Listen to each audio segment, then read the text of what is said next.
जय हिंद आप सभी को। देखिए आज की इस वीडियो में हम लोग फिर से प्रैक्टिस सेट लेकर आ गए हैं आपके लिए। ये प्रैक्टिस सेट 2 देखने वाले हैं। इस वीडियो में ये खान सर का जो प्रैक्टिस सेट है बुक, ये बिहार पुलिस के लिए स्पेशल है। और इस वीडियो में हम लोग देखिए प्रैक्टिस सेट 2 देखने वाले हैं। प्रैक्टिस सेट 2 है। देखिए दोस्त, अगर आप लोगों को सिलेक्शन लेना है तो ये पूरा बुक को आपको रटना पड़ेगा। पूरा बुक को प्रैक्टिस सेट लगाना पड़ेगा जितना इसमें दिया हुआ प्रैक्टिस सेट, ठीक है। तो अगर आप लोग कोई कारणवश या मतलब आपके पैसा के वश कोई किसी कारणवश अगर आप लोग किताब नहीं मंगाए हैं तो आप लोग इसका पीडीएफ जरूर मंगवाइए। देखिए इसका मात्र आपका फी रखे हैं 51 रुपया, ठीक है। मात्र 51 रुपया में आपका ये पूरा बुक का पीडीएफ मिल जाएगा। और आप लोग ये व्हाट्सअप नंबर है, आप लोग जरूर मंगवाइए अगर आप लोग को बिहार पुलिस में सिलेक्शन लेना है तो। अगर आप लोग को पुलिस में जाने की क्षमता मतलब सपना है आपका पूरा जरूर होगा, ठीक है। तो आप लोग इसका स्क्रीनशॉट जरूर लीजिएगा और आप लोग मात्र 51 रुपया में आपका पूरा बुक का पीडीएफ मिल जाएगा, ठीक है। तो आप लोग जरूर मंगवाइए। और देखिए अगर आप लोगों को सिलेक्शन चाहिए, रिजल्ट लाना है, तो आप लोग हमारे साथ भी जरूर जुड़िए। चैनल को जरूर सब्सक्राइब कीजिएगा, वीडियो को भी लाइक कीजिएगा। देखिए दोस्त, हम आपको इन राहों तक, इन मंजिल तक पहुंचाने का बहुत प्रयास करेंगे। क्या पता आपको एक चैनल सब्सक्राइब करने से आपका सपना पूरा हो सकता है। तो आप लोग जरूर जुड़िए हमारे साथ। सभी लोग चैनल को सब्सक्राइब और वीडियो को लाइक जरूर कीजिएगा। चलिए इस वीडियो में हम लोग आज के इस प्रैक्टिस सेट 2 देखते हैं। अभी तक आप लोग प्रैक्टिस सेट 1 नहीं देखे हैं तो जाकर देख लीजिएगा, आपको पूरा प्रैक्टिस सेट मिल जाएगा प्ले लिस्ट में, ठीक है। तो चलिए स्टार्ट करते हैं। देखिए प्रैक्टिस सेट नंबर ये 2 है, ठीक है। पीछे वाले वीडियो में प्रैक्टिस सेट 1 हम लोग कंप्लीट कर लिए हैं। और इसमें काफी सिलेक्शन वाला ही क्वेश्चन है, बस फालतू क्वेश्चन एक भी नहीं है। इस प्रैक्टिस सेट अगर आप लोग लगा लेते हैं, पूरा रट जाते हैं, तो आपका सिलेक्शन जो है निश्चित है, एकदम फिक्स है, आपका सिलेक्शन होगा। तो चलिए स्टार्ट करते हैं। सब लोग वीडियो कहीं तक बने रहिएगा और लाइक और सब्सक्राइब में कमी नहीं कीजिएगा। कमेंट में बताइएगा आप लोग कहाँ से हैं, ठीक है। देखिए सबसे पहला क्वेश्चन है, सर्वप्रथम यूरोपियन व्यापारी जो हिंद चीन आए थे वो कौन थे। सबसे पहले यूरोपियन व्यापारी जो हिंद चीन आए थे वो कौन थे, तो वो थे पुर्तगाली। ऑप्शन नंबर सी हो जाएगा, वो पुर्तगाली थे, ठीक है। देखिए यहाँ पर व्याख्या भी दिया हुआ है, आराम से पढ़ सकते हैं। देखिए यहाँ पर आपको बताते हैं, पुर्तगाली ऐसे यूरोपियन व्यापारी थे जो सबसे पहले हिंद चीन आए थे। पुर्तगाली यात्री वास्को डी गामा ने 1498 ईस्वी में भारत के समुद्री मार्ग की खोज की थी, ठीक है। तो आपको व्याख्या भी दिया हुआ है, आराम से आप लोग पढ़ सकते हैं। चलिए हम लोग केवल ओनली फॉर ऑब्जेक्टिव करेंगे। भारत माता पुस्तक कविता का रचनाकार कौन है। भारत माता पुस्तक जो है ये कविता का रचनाकार कौन है, तो सुमित्रा नंदन पंत। ऑप्शन नंबर बी हो जाएगा, सुमित्रा नंदन पंत जो है भारत माता ये पुस्तक के लेखक हैं। चलिए नेक्स्ट क्वेश्चन है, जलाल जलालगढ़ किला बिहार के किस जिले में है। जलालगढ़ जो किला है बिहार के किस जिला में स्थित है, तो पूर्णिया में। ऑप्शन नंबर सी हो जाएगा, जलालगढ़ किला बिहार के किस जिला में स्थित है, तो पूर्णिया में है। ऑप्शन नंबर आपका सी राइट आंसर होगा। चलिए नेक्स्ट क्वेश्चन है, प्रसिद्ध गीत सारे जहां से अच्छा की रचना किसने की थी। सारे जहां से अच्छा के जो रचना है किसने किया था, तो मोहम्मद इकबाल ने। ऑप्शन नंबर डी हो जाएगा, मोहम्मद इकबाल ने सारे जहां से अच्छा हिंदुस्तान हमारा ये जो गीत है मोहम्मद इकबाल ने लिखे हैं। राइट आंसर आपका डी हो जाएगा। चलिए नेक्स्ट क्वेश्चन देखते हैं। दोस्त काफी इंपॉर्टेंट वीडियो है और काफी इंपॉर्टेंट क्वेश्चन, आपका सिलेक्शन होगा इन्हीं सब क्वेश्चन के पढ़ने से, ठीक है। इसलिए बोल रहे हैं आप लोग, काश एक चैनल सब्सक्राइब करने से आपका जो सपना है पूरा हो जाएगा, तो आपको क्या दिक्कत है। सब्सक्राइब करने में आपका पैसा नहीं लगेगा, कर लीजिएगा, लाइक भी कर लीजिएगा दोस्त। एक लाइक के लिए हम लोग इतना मेहनत करते हैं, ठीक है। कितने लोग होते हैं कि वीडियो देखेंगे और देखकर चले जाते हैं, लाइक भी नहीं करते हैं। बताइए इन लोगों को क्या कहना। आप लोग लाइक जरूर कीजिएगा। भारत का अंतिम मुगल शासक कौन था। भारत का अंतिम मुगल शासक कौन था, तो उसका नाम है बहादुर शाह जफर द्वितीय। बहादुर शाह जफर द्वितीय। राइट आंसर आपका बी हो जाएगा, बहादुर शाह जफर द्वितीय। चलिए नेक्स्ट क्वेश्चन है, हिंदू महासभा के संस्थापक कौन थे। हिंदू महासभा के संस्थापक कौन थे, तो जो हिंदू महासभा के संस्थापक थे उनका नाम है Pandit Madan Mohan Malviya. Option number A हो जाएगा, पंडित मदन मोहन मालवीय ये हिंदू महासभा के संस्थापक थे। राइट आंसर ये हो जाएगा। चलिए नेक्स्ट क्वेश्चन है, गांधी जी ने अहमदाबाद से दांडी की यात्रा किस लिए की थी? जो गांधी जी हैं अहमदाबाद से दांडी की यात्रा क्यों किए थे? तो नमक कानून को तोड़ने के लिए। ऑप्शन नंबर आपका बी हो जाएगा, नमक कानून को तोड़ने के लिए। चलिए नेक्स्ट क्वेश्चन है, आपकी नज़र के सामने स्क्रीन पर दिया हुआ है, ठीक है। तुम मुझे खून दो, मैं तुम्हें आज़ादी दूंगा का नारा किसने दिया? तुम मुझे खून दो, मैं तुम्हें आज़ादी दूंगा, यह नारा किसका है? यह नारा सुभाष चंद्र बोस का है। ऑप्शन नंबर आपका सी हो जाएगा। जो मतलब तुम मुझे खून दो, मैं तुम्हें आज़ादी दूंगा, यह नारा सुभाष चंद्र बोस दिए थे, बोस। राइट आंसर आपका सी होगा। चलिए नेक्स्ट क्वेश्चन है, उम्मीद करते हैं कि आप लोग को अच्छे तरीका से समझ में आ रहा है। मीराबाई किस काल की कवित्री थी? मीराबाई जो थी किस काल की कवित्री थी? तो भक्ति काल की। ऑप्शन नंबर सी हो जाएगा। मीराबाई किस काल की कवित्री थी? तो भक्ति काल की। ऑप्शन नंबर आपका सी राइट आंसर होगा। चलिए नेक्स्ट क्वेश्चन है, ग्रहों की गति का संचालन होता है, ग्रहों की गति का संचालन होता है केपलर के नियम के द्वारा। ऑप्शन नंबर बी हो जाएगा, केपलर के नियम के द्वारा ग्रहों की गति के नियम का संचालन किया जाता है। Option number B right answer होगा।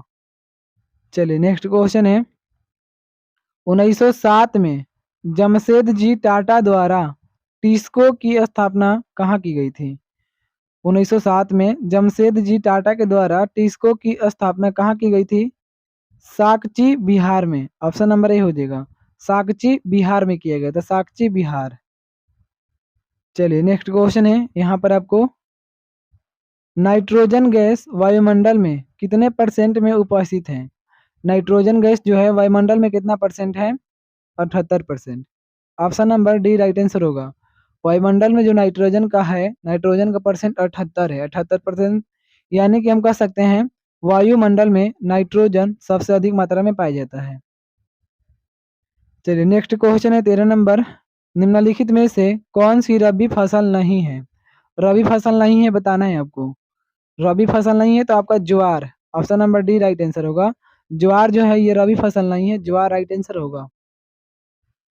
नेक्स्ट क्वेश्चन है, भारत का सबसे लंबा बांध कौन सा है? भारत का सबसे लंबा बांध बताना है तो हीराकुंड। ऑप्शन नंबर ए हो जाएगा। और भारत का सबसे ऊंचा बांध कौन सा है, ये आप लोग कमेंट में बताइएगा। देखते हैं कितने लोग कमेंट बताते हैं कि भारत का सबसे ऊंचा बांध कौन सा है। ठीक है, भारत का सबसे ऊंचा बांध, ध्यान से सुनिएगा। चलिए 15 नंबर क्वेश्चन देखते हैं, भारत में उष्णकटिबंधीय सदाबहार वन पाए जाते हैं। भारत में उष्णकटिबंधीय सदाबहार वन पाए जाते हैं असम में। ऑप्शन नंबर सी हो जाएगा, असम में उष्णकटिबंधीय सदाबहार वन पाए जाते हैं। नेक्स्ट क्वेश्चन है, वृष्टि छाया क्या है? बताना है कि वृष्टि छाया क्या है। तो यह एक ऐसा क्षेत्र है जो अपेक्षाकृत रूप से धरातलीय अवरोध के प्रभाव से कम वर्षा क्षेत्र है, इसी को बोलते हैं वृष्टि छाया क्षेत्र, यानी कि कम वर्षा वाला क्षेत्र होता है। नेक्स्ट क्वेश्चन है, भारत की स्थल सीमा की कुल लंबाई कितना है? भारत की स्थल सीमा की कुल लंबाई कितना है? 15,200 किलोमीटर। ऑप्शन नंबर सी हो जाएगा, 15,200 किलोमीटर भारत की स्थल सीमा की कुल लंबाई है, इसलिए ऑप्शन नंबर सी होगा राइट आंसर। नेक्स्ट क्वेश्चन है, संघात्मक व्यवस्था का मुख्य लक्षण क्या है? संघात्मक व्यवस्था का मुख्य लक्षण हो जाएगा, प्रांतीय सरकारें सर्वोच्च होती है। ऑप्शन नंबर ए होगा, प्रांतीय सरकारें सर्वोच्च होती है।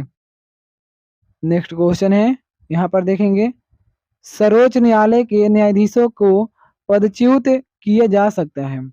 सर्वोच्च न्यायालय के न्यायाधीशों को पदच्युत किया जा सकता है तो संसद के दोनों सदनों द्वारा। ऑप्शन नंबर सी होगा, संसद के दोनों सदनों द्वारा पदच्युत किया जा सकता है।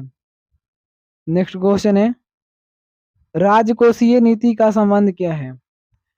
राजकोषीय नीति का संबंध क्या है? तो सरकारी राजस्व और व्यय से। ऑप्शन नंबर ए होगा, सरकारी राजस्व और व्यय से ये राजकोषीय नीति का संबंध होता है?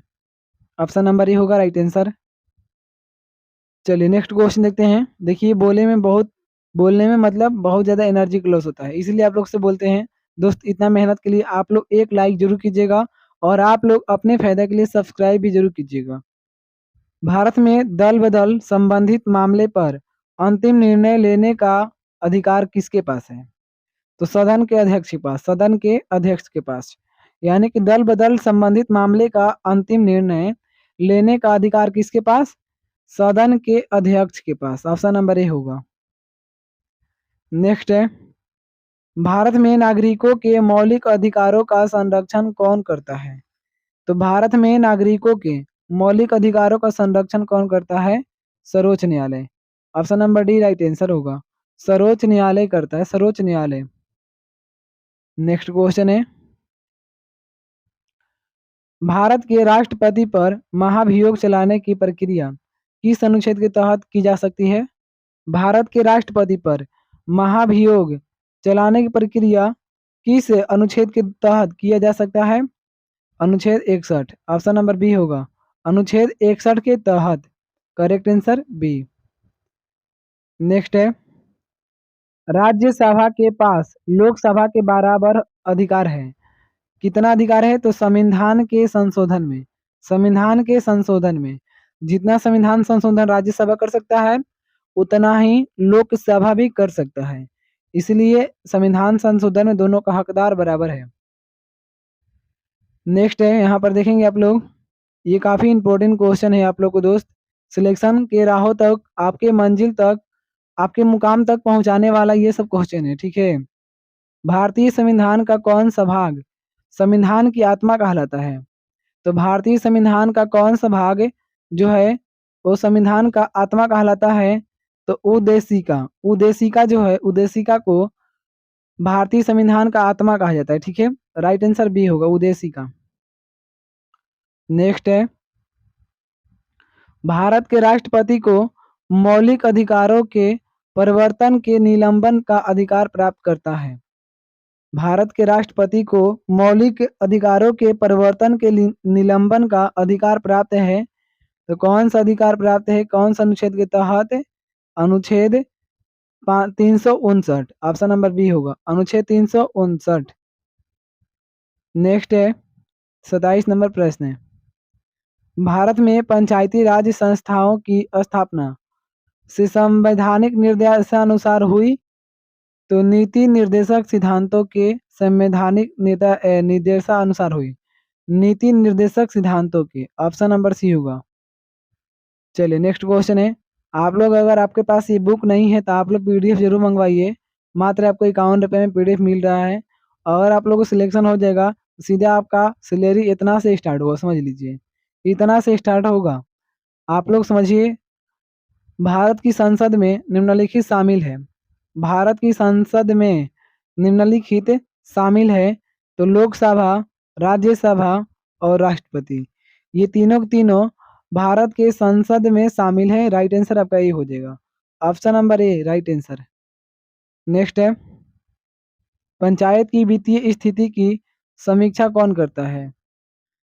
पंचायत की वित्तीय स्थिति की समीक्षा कौन करता है? तो करता है, उसका नाम है राज्य वित्त आयोग। ऑप्शन नंबर सी होगा, राज्य वित्त आयोग करता है। Correct answer C. नेक्स्ट है, यहाँ पर देखिए ये क्वेश्चन आपके पास है, भारतीय संविधान के मतलब आर्टिकल 326 के अनुसार हर राज्य के विधानसभा और विधान परिषद के चुनाव वयस्क मताधिकार के आधार पर होंगे। वयस्क मताधिकार से तात्पर्य है कि प्रत्येक भारतीय नागरिक की उम्र चुनाव में भाग लेने के लिए कितने वर्ष से कम नहीं होना चाहिए? तो प्रत्येक मतलब व्यक्ति को कम से कम 18 होना चाहिए, 18 से कम नहीं। ऑप्शन नंबर ए हो जाएगा। चलिए नेक्स्ट क्वेश्चन यहाँ पर है आपके सामने, विदेशी निवेश कहलाता है। विदेशी निवेश क्या कहलाता है? बहुराष्ट्रीय निगमों द्वारा किया गया निवेश। ऑप्शन नंबर डी होगा, बहुराष्ट्रीय नियमों द्वारा किया गया निवेश। Right answer D. चलिए नेक्स्ट क्वेश्चन देखते हैं यहाँ पर, किस उत्पाद के लिए हॉलमार्क का उपयोग होता है। हॉलमार्क का प्रयोग करते हैं हम लोग ज्वेलरी। ऑप्शन नंबर आपका बी हो जाएगा। ज्वेलरी, ज्वेलरी के लिए हॉलमार्क का प्रयोग करते हैं, हॉलमार्क। राइट आंसर आपका बी हो जाएगा। नेक्स्ट क्वेश्चन है, उस एजेंसी का नाम जिसके मार्फत सरकार बफर स्टॉक के लिए खदान खरीदती है वह क्या है? तो उसको बोलते हैं भारतीय खाद्य निगम। ऑप्शन नंबर ए होगा, भारतीय खाद्य निगम कहा जाता है। नेक्स्ट क्वेश्चन है,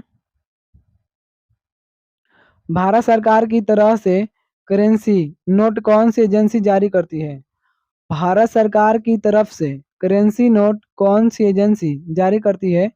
भारतीय reserve bank. Option number B होगा, करेंसी नोट जारी करता है भारतीय रिजर्व बैंक, शॉर्टकट में आरबीआई कहते हैं। ठीक है, तो राइट आंसर आपका बी हो जाएगा। चलिए नेक्स्ट क्वेश्चन है, 35 नंबर प्रश्न आपके सामने है, सामाजिक न्याय क्या दर्शाता है? सामाजिक न्याय क्या दर्शाता है? तो बिना किसी सामाजिक भेदभाव के सभी नागरिकों के साथ समान व्यवहार, यही दर्शाता है। ऑप्शन नंबर आपका डी होगा, ऑप्शन नंबर डी। नेक्स्ट है, किस क्षेत्र में कामगार को रोजगार की सुरक्षा मिलती है? किस क्षेत्र में कामगार को रोजगार की सुरक्षा मिलती है? तो संगठित क्षेत्र में। ऑप्शन नंबर ए हो जाएगा, संगठित क्षेत्र में कामगार को रोजगार की सुरक्षा मिलती है। राइट आंसर ए हो जाएगा। नेक्स्ट क्वेश्चन है, किसी वस्तु का मूल्य निर्धारित होता है, किसी वस्तु का मूल्य निर्धारित होता है मांग एवं पूर्ति दोनों के द्वारा। ऑप्शन नंबर सी हो जाएगा, मांग एवं पूर्ति दोनों के द्वारा किसी वस्तु का मूल्य निर्धारित किया जाता है। तो option number C right answer होगा। नेक्स्ट क्वेश्चन देखते हैं। देखिए नेक्स्ट क्वेश्चन यहाँ पर है, खाली स्थान आर्थिक स्थितियों को प्रभावित करने के लिए सरकारी व्यय और कर नीतियों का उपयोग है, तो उसको बोलते हैं हम लोग राजकोषीय नीति। राजकोषीय नीति, ऑप्शन नंबर डी हो जाएगा। चलिए नेक्स्ट क्वेश्चन है, आर्थिक विकास में शामिल है, आर्थिक विकास में शामिल है केवल प्रति व्यक्ति आय में वृद्धि। ऑप्शन नंबर ए हो जाएगा, केवल प्रति व्यक्ति आय में वृद्धि, यही आपका आर्थिक विकास में शामिल है। नेक्स्ट क्वेश्चन है, 40 नंबर प्रश्न तक पहुंच चुके हैं। निम्न में से कौन सा गैर पारंपरिक ऊर्जा का स्रोत है? निम्न में से कौन गैर पारंपरिक ऊर्जा का स्रोत है? वायु। ऑप्शन नंबर सी हो जाएगा, वायु जो है ये गैर पारंपरिक ऊर्जा का स्रोत होता है। Option number C. Next question है, ग्रामीण महिलाओं के बीच बचत को बढ़ावा देने का निम्न में से कौन सी योजना का उद्देश्य है? बचत को बढ़ावा देना, यानी कि महिला समृद्धि योजना। ऑप्शन नंबर सी हो जाएगा, महिला समृद्धि योजना। नेक्स्ट क्वेश्चन है, यहाँ पर देखेंगे, सीआरपीएफ का निम्नलिखित में से वह कौन सा विशेष विंग है जो दंगों और दंगों जैसी स्थितियों से निपटने के लिए बनाया गया था? तो उसको बोलते हैं हम लोग केंद्रीय औद्योगिक सुरक्षा बल, CISF. CISF option number A हो जाएगा, सीआईएसएफ। ठीक है, चलिए नेक्स्ट है, निम्नलिखित में से कौन सा लॉन्च वाहन मिशन चंद्रयान 2 में उपयोग किया गया था? चंद्रयान 2 में आपका GSLV MK30। ऑप्शन नंबर आपका ये हो जाएगा, इसी का प्रयोग होता है चंद्रयान 2 में। ठीक है, नेक्स्ट क्वेश्चन है, देखिए 44 नंबर प्रश्न है, निम्नलिखित में किस तारीख को अंतर्राष्ट्रीय शांति दिवस के रूप में मनाया जाता है? अंतर्राष्ट्रीय शांति दिवस मनाते हैं 21 सितंबर। ऑप्शन नंबर बी होगा, 21 सितंबर को अंतर्राष्ट्रीय शांति दिवस के रूप में मनाया जाता है। तो option number B right answer हो जाएगा। नेक्स्ट क्वेश्चन है, ग्रैमी अवार्ड्स, जो ग्रैमी अवार्ड्स है निम्नलिखित में से किस क्षेत्र में योगदान के लिए दिया जाता है? ग्रैमी अवार्ड संगीत में मिलता है, ग्रैमी अवार्ड संगीत। ऑप्शन नंबर सी होगा, संगीत में। नेक्स्ट क्वेश्चन है, देखेंगे, निम्नलिखित में कौन सी सेना जो भारत सरकार की महत्वपूर्ण एजेंसियों में से एक है 1982 से वार्षिक कैलाश मानसरोवर यात्रा के सफल संचालन में शामिल होती रही है? तो उसको बोलते हैं भारत तिब्बत सीमा पुलिस बल ITBP। ऑप्शन नंबर सी हो जाएगा, भारत तिब्बत सीमा पुलिस बल ITBP। नेक्स्ट क्वेश्चन देखेंगे यहाँ पर 47 क्वेश्चन है। 47 नंबर प्रश्न क्या कहता है देखते हैं। क्वेश्चन कहता है निम्नलिखित में से किस देश ने दुनिया का प्रथम तैरता हुआ परमाणु संयंत्र बनाया? किस देश ने दुनिया का प्रथम तैरता हुआ परमाणु संयंत्र बनाया? तो रूस ने बनाया था। रूस ने, ऑप्शन नंबर डी होगा रूस। चलिए नेक्स्ट क्वेश्चन है नियॉन लैंप का आविष्कार किसके द्वारा हुआ था? तो नियॉन लैंप का आविष्कार जारडो जारडोस क्लाउड द्वारा हुआ था। जारडोस क्लाउड द्वारा, ऑप्शन नंबर ए हो जाएगा। ठीक है, नेक्स्ट है चांदी की वर्धित छवि को देखने के लिए दंत चिकित्सकों द्वारा अवतल दर्पण का हम लोग उपयोग करते हैं, अवतल दर्पण का। ठीक है, अवतल दर्पण। चलिए नेक्स्ट क्वेश्चन है फ्रैंक हीटल द्वारा निम्न में से किसका आविष्कार किया गया था? तो फ्रैंक हिटलर द्वारा आपका जेट इंजन का आविष्कार हुआ था। Jet engine, option number D हो जाएगा। जेट इंजन का आविष्कार किया गया था। ठीक है, जेट इंजन।